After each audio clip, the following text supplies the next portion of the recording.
Hi, fire signs. Welcome to Higher Source Tarot for a What is Your Life's Harvest Tarot and Oracle card reading. This is for all fire signs, Aries, Leo, Sagittarius, for November 2021. So today, the Oracle cards that we'll be using are called Sacred Destiny. They are by Denise Linn. If you're familiar with Denise's work, she is amazing. And I just thought these cards would be really appropriate for this sort of a reading. So first, we will have an Oracle card reading, and then we'll have the tarot reading. And as usual, I appreciate you. I appreciate every time you hit that like button and subscribe. It does something to the algorithm so that YouTube will recommend the reading to more people. And if you're new here, welcome. I post new readings every Friday, then again on Monday. Fridays are always a general reading. Monday is different every week. So today we have a special type of reading. So let's begin. What messages do you have for Aries, Leo, and Sagittarius, please? What do Aries, Leo, and Sagittarius need to know about their life's harvest, please? What advice do you have? Okay. Now, I always say that Oracle cards are the easier, softer way. The tarot is your best friend that always tells you the truth. So we'll start off with the Oracle cards, and they're absolutely beautiful cards. This deck is beautiful. The first card represents the heart of the issue. You know what? I think I'm going to put these face down just for fun. The second card in the reading is the hidden issue. Now, the third card here is the major obstacle. And then we have the main fear down here, the solution, and then what will happen if you engage in the solution. So we'll start off here with the heart of the issue or the question. You have the truth, okay? And the truth is represented by, this is called Song of the Wind, excuse me. And it's all about being honest with yourself, speaking from the heart, allowing your soul to sing, allowing your song to be heard by the universe. It's all about knowing your truth. And so that's really the heart of the issue or your question. Something about really being true to yourself. And so the second card here, I mentioned this is the hidden issue. You've got relaxation, okay? So some of you might be going too much. It's like this go, go, go kind of energy. And for some of you, it may indicate that you need to slow down a little bit. But with this too, it is the card of relaxation. I want to say this is the harvest moon, okay? Yes, it is. It's the heart. Represents the harvest moon. And so they're just trying to tell you that beneath the surface, everything is propelling you forward. You're quieting the mind. It's all about relaxing, resetting, allowing your mind to be open to your intuition, okay? So that meditation is key here. Being open to your inner guidance, your higher self as your guide. That's your very best teacher, your very best guru. So we love to see that, especially this time of year. And then the card number 3 is the major obstacle. Well, you've got blessings. I'd say we open our arms to that. This card represents something called the Holy Spring.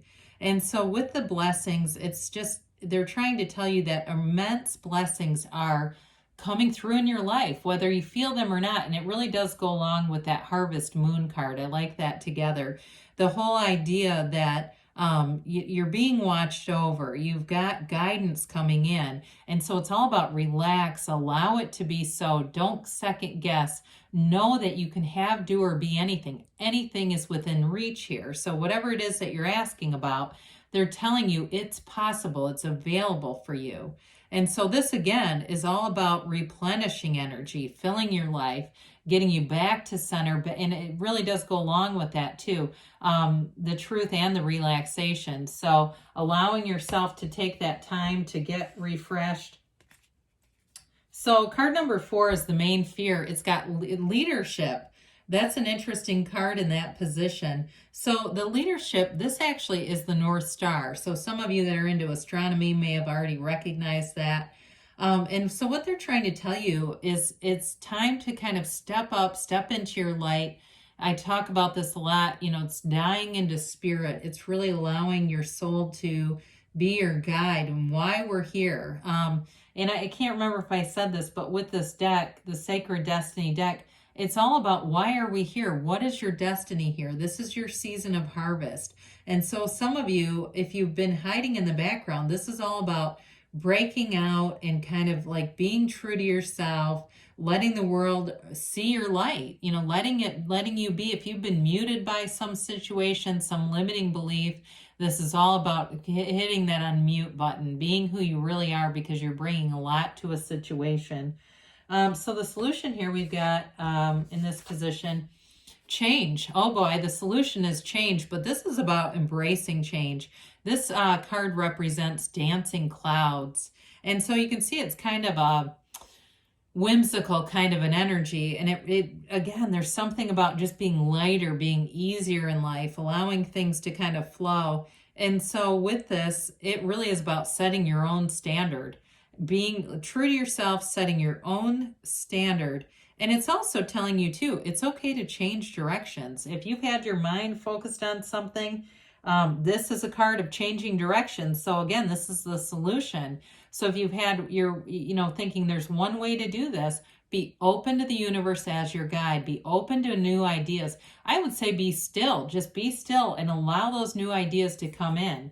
So we've got here, the last card is what will happen if you engage in the solution. Well, this is interesting. You've got taking risks. And so with taking risks, this card represents a high plateau. You can see it there, that beautiful mountain scape. And so with the idea of taking risks, it's all about facing your fears. And some of you, maybe there is something about not being completely yourself because of how people will perceive that. But I'm telling you, they say own it, be it, do it every day. It also too, it's a card that reminds us that in history, we look at people who face this, right? And they're not afraid to succeed. They do it. I want to say A Course in Miracles talks about this. Not being afraid of success, doing it anyway, allowing yourself to be anything here, fire signs. Really a beautiful reading. Again, as you know, we're actually not going to do the angel answers today. I should have put those away. I apologize for having them out, but I'm just used to them there, but that's all right. They can join too. So let's do the tarot now and see how it coincides with the oracle cards. And like we say, the tarot tells you the truth. So there could be, if there's some kind of conflict, the oracle cards a lot of times won't speak as directly to conflicts as the tarot will. So let's see what the tarot has to say for Aries, Leo, and Sagittarius. What is their harvest? All right, we've got the Page of Swords, the Five of Wands, the Ten of Swords, the Five of Cups, the Ten of Wands, Temperance, the Nine of Pentacles, and the Ten of Cups. Well, I definitely feel like there is a change here. You have a massive change showing up here.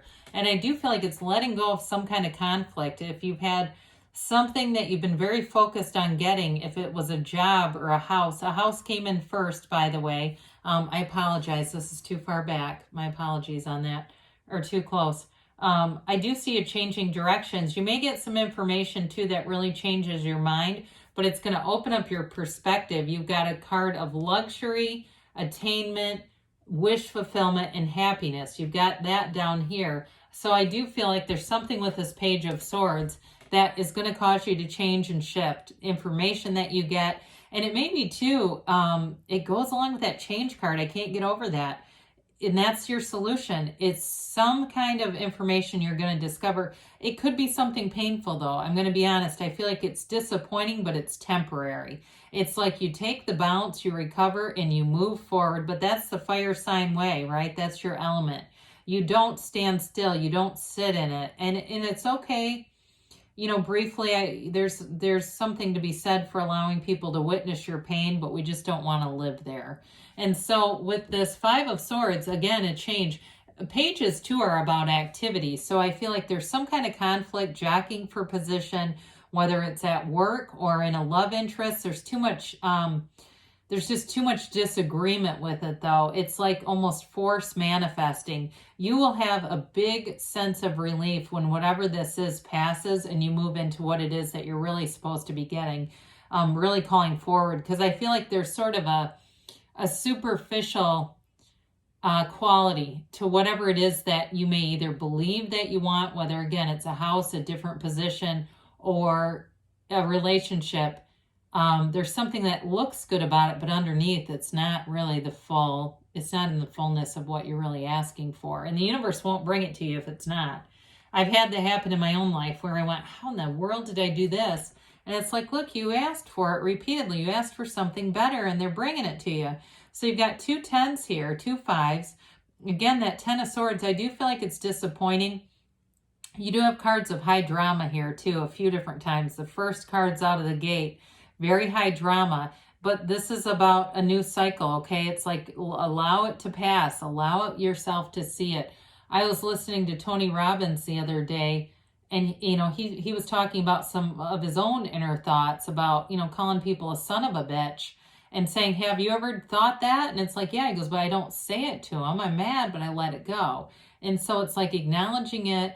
You know, maybe you have 1 or 2 people witness the pain of this and you let it go. Because with the 5 of Cups too, you have more opportunities. It's just about opening your vision, allowing yourself to see more, put yourself out there, get into new situations, talk as you need to, but just don't live there, like we said, because you have that bridge behind her and also those 2 upright cups.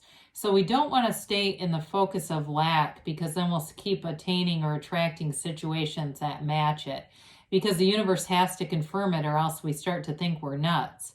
And so with this, I do feel like they're trying to tell you the struggle's over. And I do feel like it was about force manifesting. And again, I'm guilty of it too. I've done it too. And I've had stuff happen where it came through, but it wasn't sustainable. So that that 10 of Wands, you may feel like, no, I'm not giving up on this. And it's not. It's really about reaching for something better. It's about allowing yourself to get more than you thought you could. Don't put a governor on your life. This is like kind of that. There's some limitation with this, right? He's struggling. He's doing it. He's crossing over to the finish line. But, in the backdrop, there's a house, and there's very few houses in the tarot. And so it really is about allowing yourself to be easier, allowing yourself to go home into who you really are, and that's your spirit, your soul. You're on this hero's journey. You're a seeker here. Again, we're talking about that harvest, the harvest of your life. I feel like they're trying to tell you whatever you've been struggling with, you're coming out of it with this kind of energy. So especially if there's been conflict in your family, because you have not only Temperance, which galvanizes people, Sagittarius energy, by the way. You do have all the elements here. But with this, it is an energy of healing. It's an energy of going with the flow, being in sync, in flow. Wear the world like a loose fitting garment. Be easy about stuff. Laugh some things off. Be okay with it and go, look, the universe wants to bring in my heart's desire. I know that. And so allow it to be, because there's something better here. This is also a card of staying connected with source energy. Meditate. Know that there is a dawn of a new day here. It's fabulous. It begins this new cycle where I feel like you have great aspects for money, but also that family stability, positive interactions, happier times, that sort of thing. The struggle is over, because the 9 of Pentacles doesn't struggle. Now, she is a single lady card, but it doesn't have to mean, necessarily being single. It is a card of luxury more than anything else. It's prosperity, it's abundance, it's having money available, having resources available. It's also a very positive card in terms of being connected to your community, your family, having good people around you, integrous people, people whose loyalty does not expire. Okay, this is long-term, and it's realization. It's the card of attainment. It's the card of goal accomplishments that leads to that new beginning.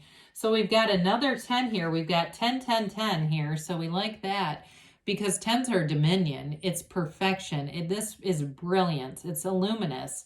And so with the 10 of Cups, it does have an element of subjectivity to it too, though. So those of you that it's a house, it brings in that house. I see somebody hosting a party on a kitchen with an island, and there's cheese boards and decadent looking things, and it, may not be that expensive. It may just be having kind of a flair.